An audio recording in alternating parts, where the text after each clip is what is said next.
Thank you very much, Courtney. I want to check in with our man Drew Kozub today, giving us a preview of what's happening this weekend at Canadians Polo Park. And it's the Prairie Carvers Championship. Good morning, Drew. Good morning, Jeremy. Working very hard on my creation right now. I'm working on a rusty nail egret, which is a type of bird carving, and this is something that Ted, who I'll introduce you to very later on, said is a great starting project that even an amateur can do with proper workshop training experience. Yeah, because that's what a big part of what this weekend is about. You know, we want the best to show off their work and talk about the championship, but also a great way to get introduced to the hobby.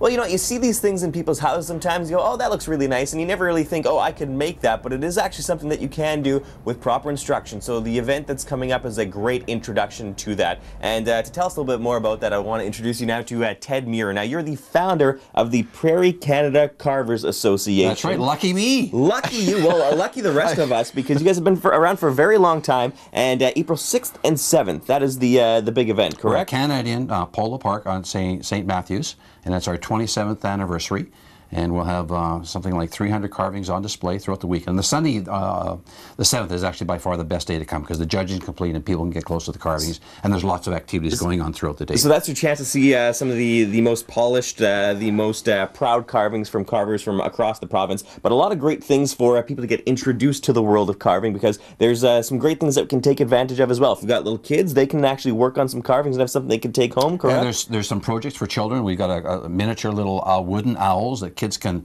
sand and then finish off and put some eyeballs in, and then put a fridge magnet on, take them, stick on the fridge, and a paper cutout too that they can do the same thing with. So there's some good hands-on activities for children. There'll be live hawks and owls there, pre-seminars, people from different carving clubs demonstrating carving, so a bit of something for everybody. All right, so let's talk a little bit about that carving, because you were telling me it's not that hard if you get proper instruction, so let's do a little comparison. So this is my rusty nail egret. This is the one that I just started working on. I'm working on the wing right now. This is a finished version. How long would it take me to go from this to this? A couple of weeks, or? Well, if you were in a beginner class, it'd probably be a 4-hour session. No kidding. Yeah, no, it's with instruction.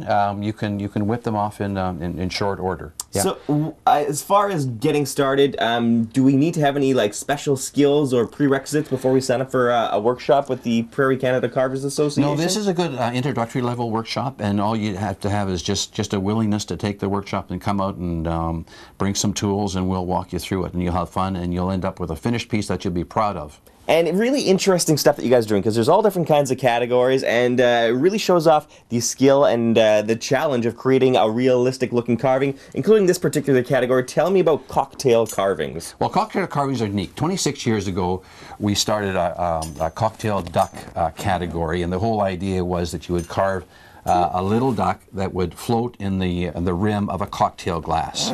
And then they were judged, and then after the show, we sell them off, and they become a fundraiser for the organization. And I've been buying these for 26 years. And so we have a collection of these that we're going to showcase at the show, some 50 carvings done by some 40 different people across Western Canada over the last 26 years. So it'll be a neat thing. And it was so successful when we first did it with just the ducks that we've expanded it to include all forms of carvings, but they need to be 3 to 4 inches in length. Fit inside of the cocktail cup. Yeah.